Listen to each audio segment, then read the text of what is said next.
This information you are about to hear and perhaps view. These are not necessarily the thoughts or the ideas of Gary C.Clement or the Gary Clement Radio Show podcast. We are in no way, shape, or form affiliated with the parties this story is about or was interviewed for.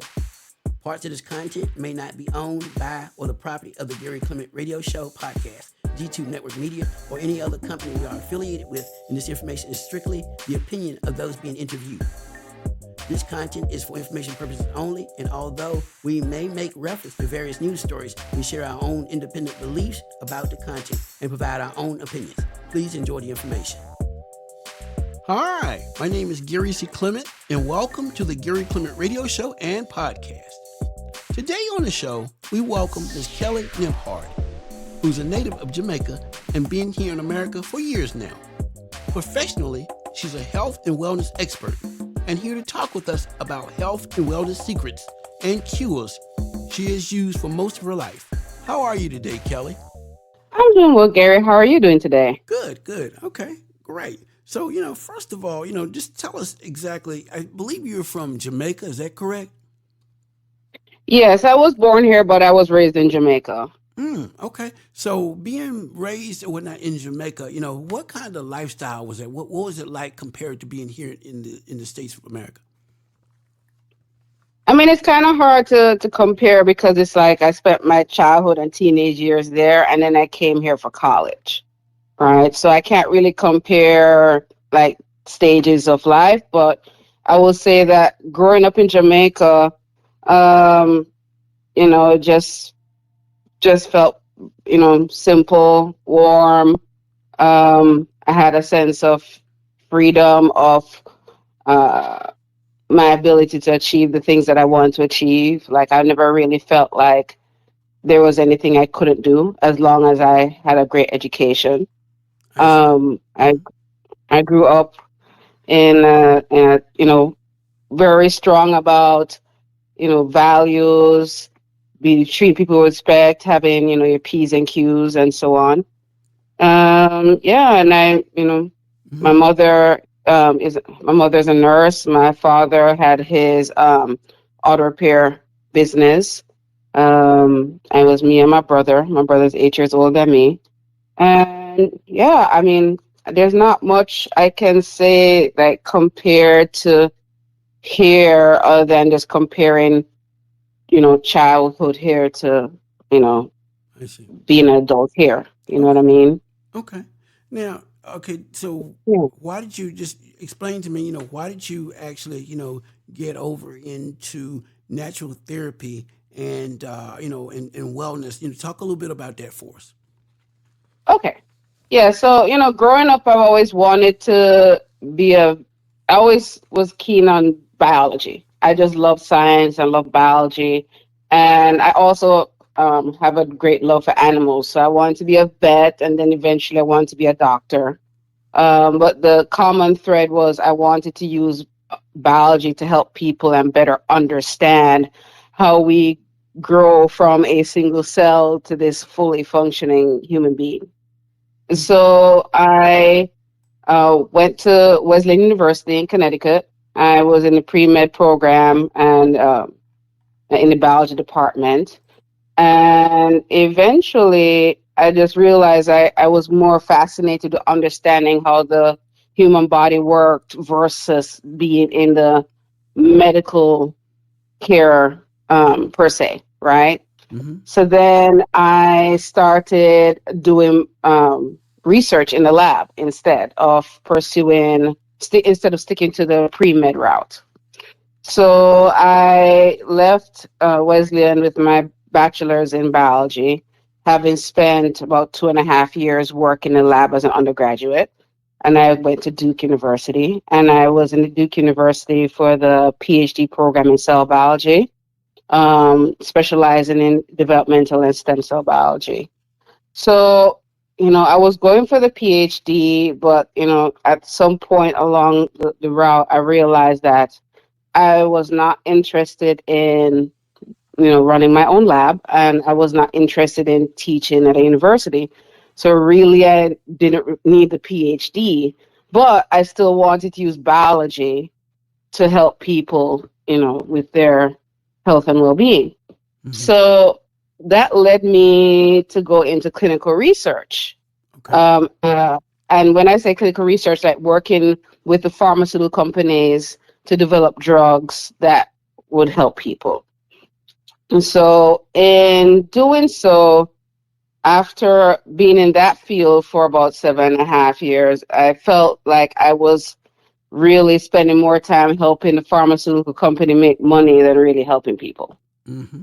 Mm-hmm. You know what I mean? Right. In terms of a lot of drugs that I helped with developing. So the data that was being produced wasn't as clean as it should have been, Mm-hmm. to the point where I've worked on about 14 different clinical trials, and there are only two drugs that I would take from those trials. Oh, wow. Mm. Very, very Yes, I interesting. just didn't. I saw way too much that I did not trust. Mm-hmm. I see. I got you. Yeah. Mm-hmm.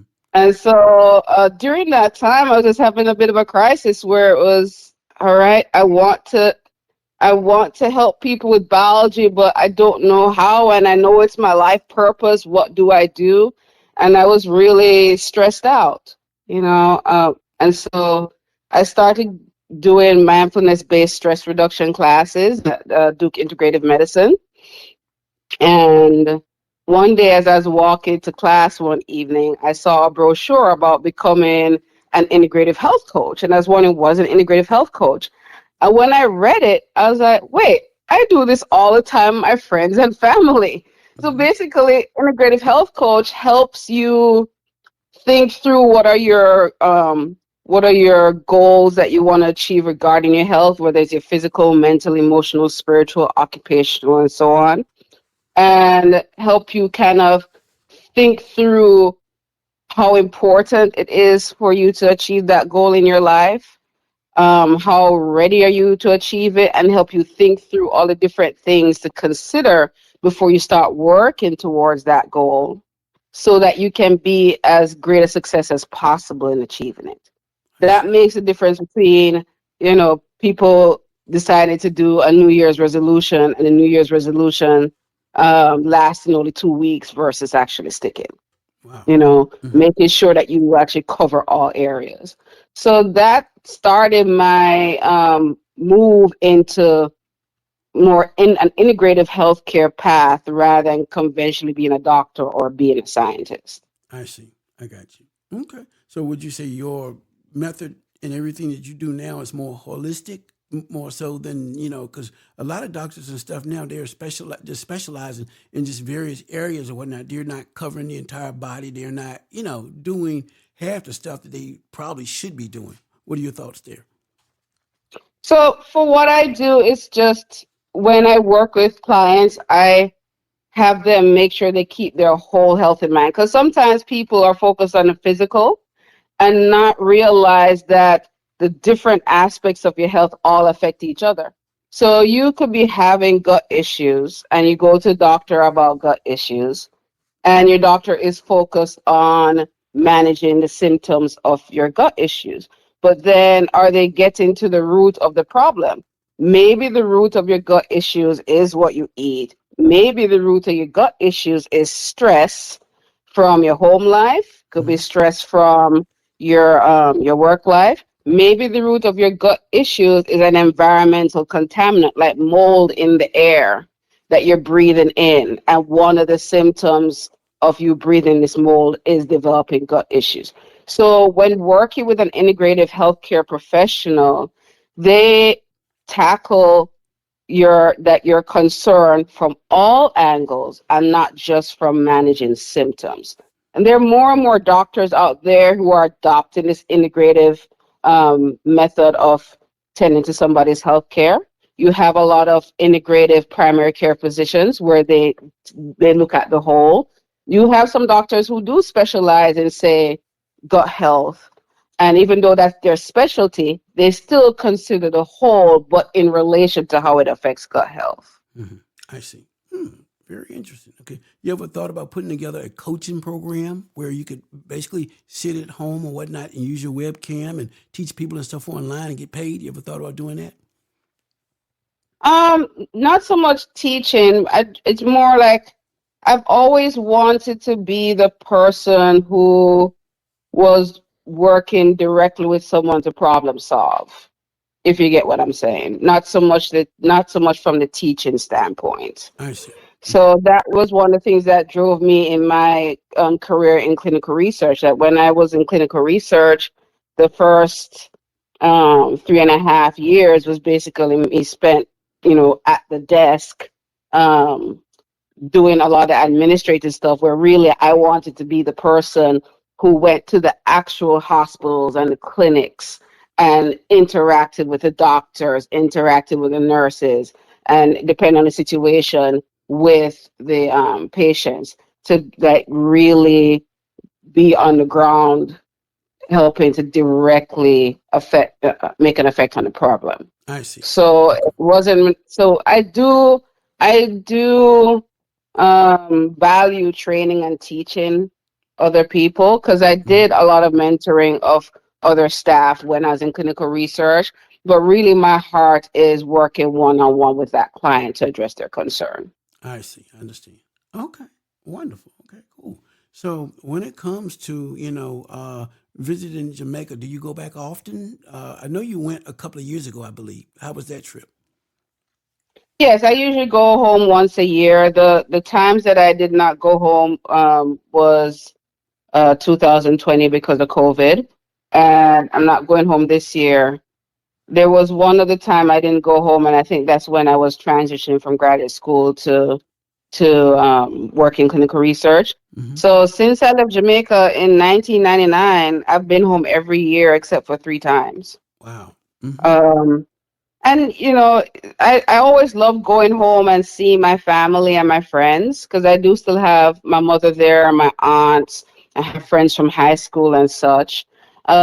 It's frustrating because there are a lot of things that have changed. Hmm. Um, you know, certain behaviors or expectations within the culture have changed over time. Some of it has been due to you know, the general struggles that a lot of other countries face, where you have the poverty line is shifting, you have more issues with crime, because of course it's much easier for people to travel from country to country than it was even like 20 years ago. But that also brings in more drugs, more Hmm. guns, contraband, and stuff. So there's an uptick in crime compared to when I was growing up at home, but I still cherish the warmer weather. I Hmm. still cherish the food. I still cherish those parts of my culture that remain unchanged, just the way we see and perceive life. What are cares and worries and what aren't. So when growing up in Jamaica, like I said, I never felt like I was prevented anyway from achieving anything I wanted to achieve, I see. as long as I had an education. But then I come here to United States. Now I have the stress of racism, issues with culture, Right. religion, Hmm. sexuality, Hmm. all these things that were not a concern for me growing up in Jamaica, Hmm. you know.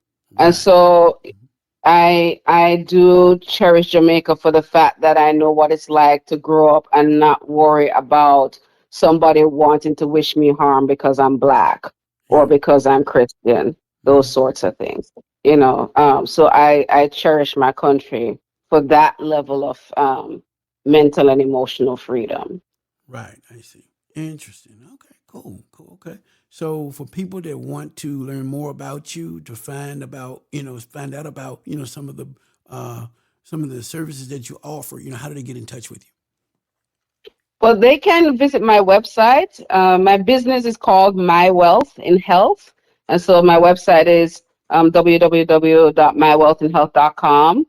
They can also email me at info at mywealthinhealth.com, or they can give me a call. My number is 919-937-2512. I'm based here in Durham, North Carolina, but sometimes I give talks and provide services throughout the Triangle.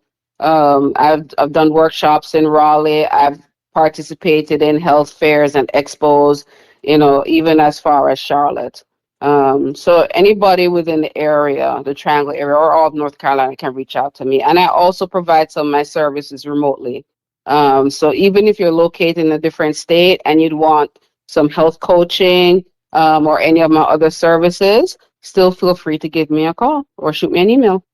We really do appreciate our guests who participated in this episode, and we hope you learned something that will bless your day and your life. For all who are interested in learning more about the Gary Clement Radio Show podcast, please visit www.amazon.com and order my book, The Gary Clement Radio Show, When Strong Afro-American Men and Women Stand Up. It covers everything about us and features a variety of Afro-American personalities who speak out about the importance of education and literacy in the Black community. Well, we thank you for tuning into our podcast. Please send us your email address so we can contact you when we have new releases and new episodes and new projects as well. You can reach us at gccpresents@yahoo.com. And also, if you're interested in submitting any materials or want to get in touch with us, please do so by simply sending an email to gccpresents@yahoo.com. That's G as in Gary, C as in Charlie, C as in Charlie, presents@yahoo.com. So until next time, do take care. And this is a G2